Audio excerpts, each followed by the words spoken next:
Hello, it's day 16 of October Tangles, and I realized from it was 14 when I was doing these beautiful C knots that I have not used my white jelly roll for highlighting. I guess, my lunch was ready. I was hungry, so I added some just to increase these highlights.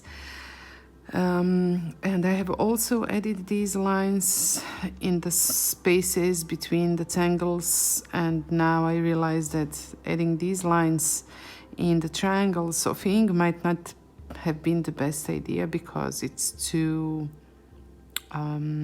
it resembles too much the background environment. So there's something to learn from each of these Zentangle creative practices. So even if it's not the best choice that we make when we create some of these tangles, still, you can learn even from the mistakes, or you can learn from the choices you've made, which I have done, which I do every day. There's something to learn every day, and I might also do these surroundings. Okay, I can do it later too, just to increase the contrasts. And today I will do the tangle by Leslee Feiwus. It's called Moonesque, like moon and then esque. It's a tangle that's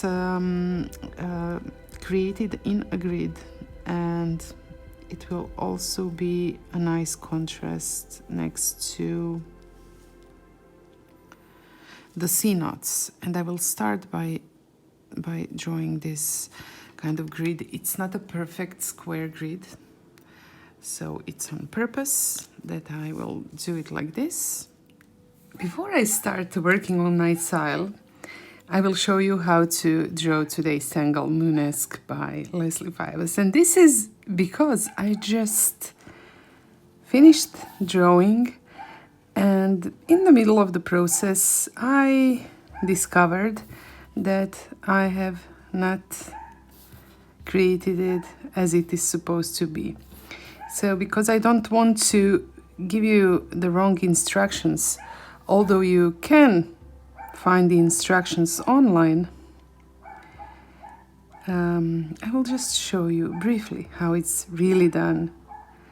So, it's a grid tangle. I'm drawing two square elements or square fragments, but you can do however many you want. And today's video is going to be a display of what Zentangle really is. So you will see how I have made a mistake. Oops, I almost did the same mistake again. I'm just marking the middle here, and the way you draw it is by creating these orbs. So in Zentangle there are no mistakes, there are only happy accidents, and you will hear me talking about it later after my happy accident happens. So when something unplanned happens to you, you just have to accept it and roll with it. Concentrate on your next stroke. Do it one by one and see where the process will take you. So it's the essence of the Zentangle process, Zentangle method. And you will see how, even though I have done what we would call normally make a mistake, I have made a mistake.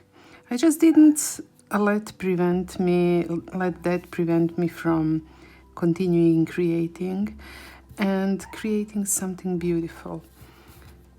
But I'm still going to insert this piece of video before my attempt of drawing it on a tile, so that you know how it's really done, because I do think that this looks prettier if we even need to compare them like that. Maybe we don't. It's just different than what I did. So today's lesson might unintentionally be the most complete lesson about the Zentangle method.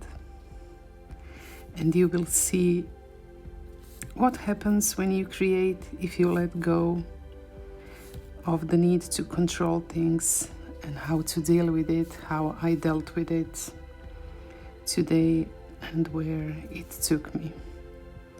But just so you know, this is the Tangle Moonesque by Leslee Feiwus. And I'm rotating it like this because I want to avoid going over this part with my hand as much as possible.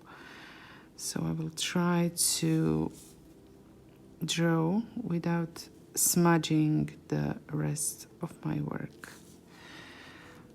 This is the intention, and we will see if I'm able to pull it off. So Moonesque, I start with these grids, and then I will divide the spaces into again sections, more or less the half. So I decided to hide a part of it behind the tangles that are already here.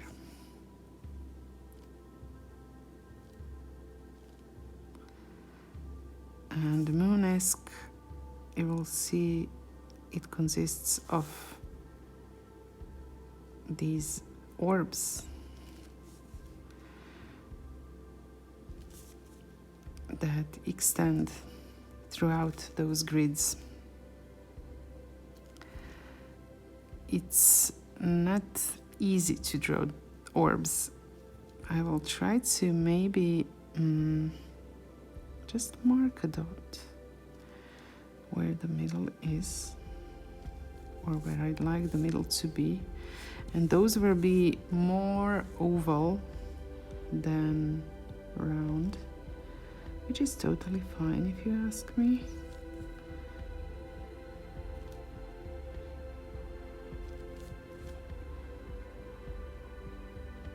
I need to concentrate, that's why I'm silent. So when I talk, then I have to concentrate on both what I'm talking and what I'm drawing, so just give me a minute.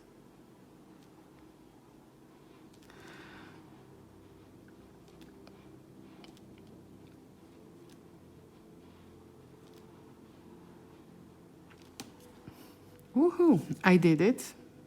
It's not perfect. It's not, you know, the best, but I did it. And you know what have I discovered now? It's not the way it's done. There should be one orb that extends throughout this.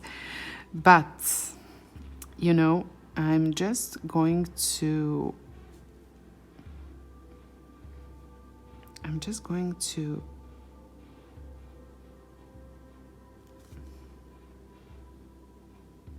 roll with it, and I'm going to turn this oopsie into something that I will like.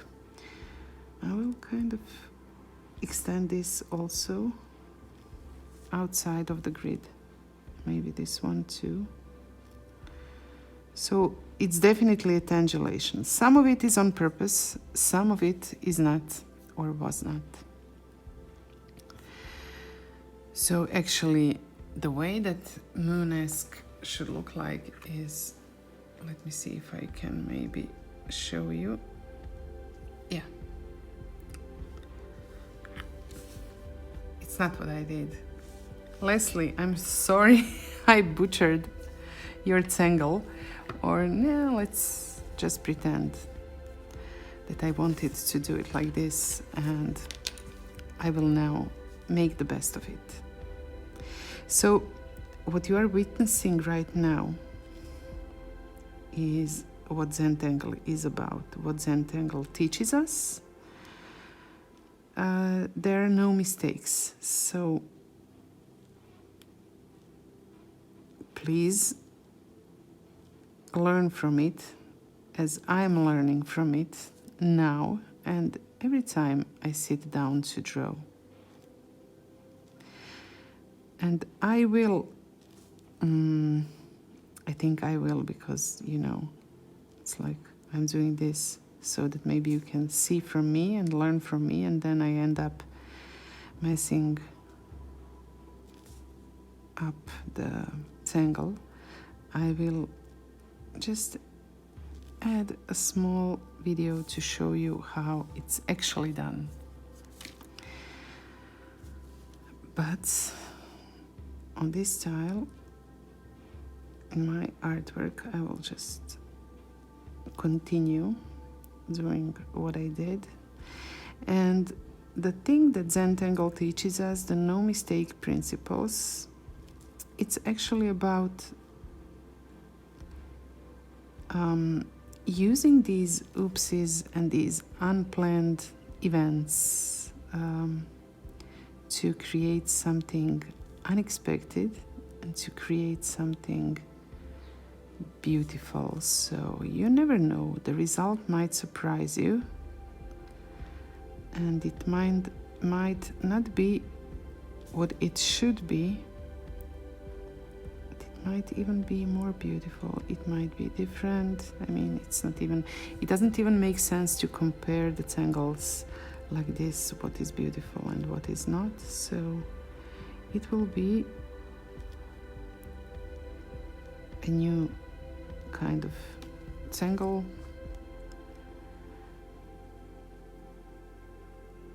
and it will be beautiful in its own way.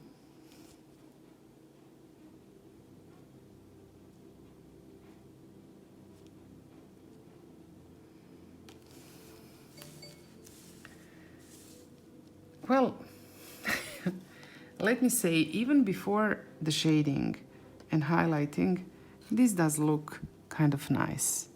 I'm not unhappy with what happened, not at all. And now, just to enhance these shapes, I will draw kind of an aura line and fill it with black ink, so that these ovals will be more noticeable and different than the surrounding area.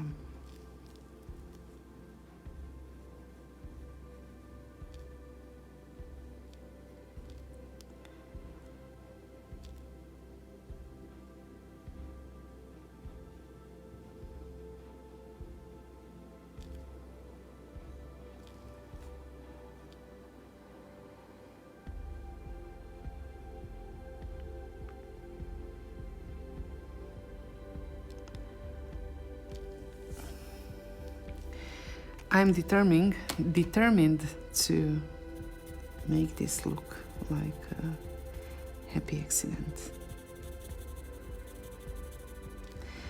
And because I decided to do the challenge this way, without preparation, kind of giving you an insight into what my normal routine looks like, these kind of happy accidents are bound to happen, you know.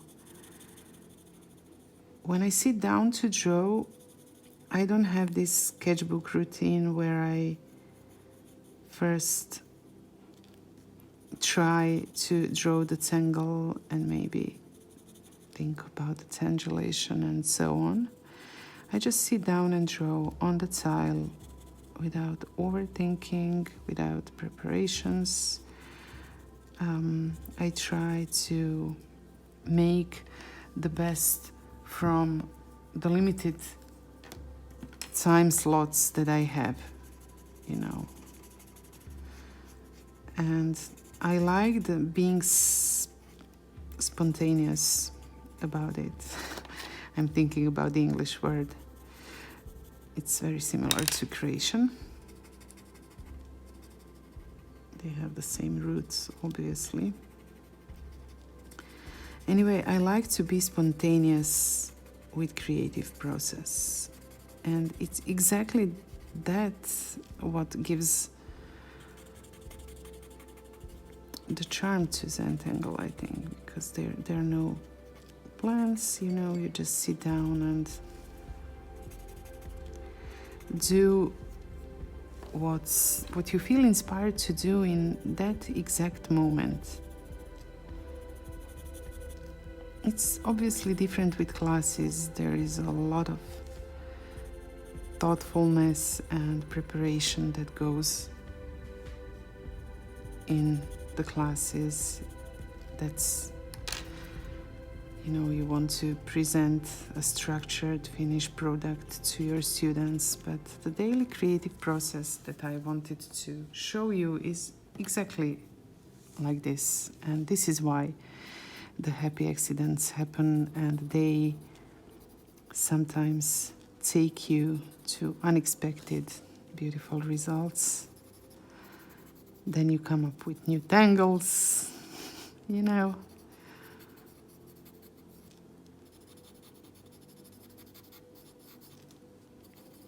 It's the beauty of the creative process.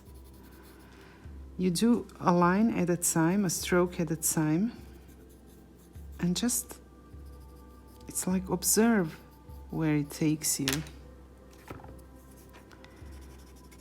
You don't all need to have it figured out. So it's a great lesson for the control freaks like I am.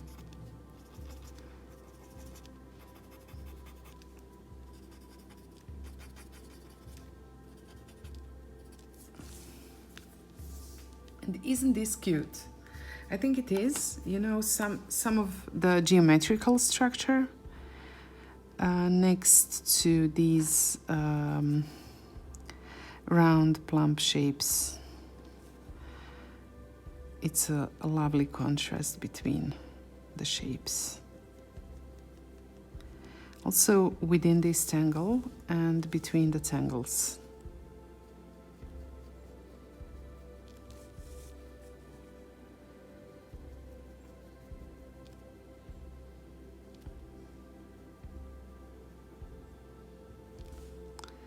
Almost finished. So while I'm finishing, I would like to thank you for joining me. See you tomorrow.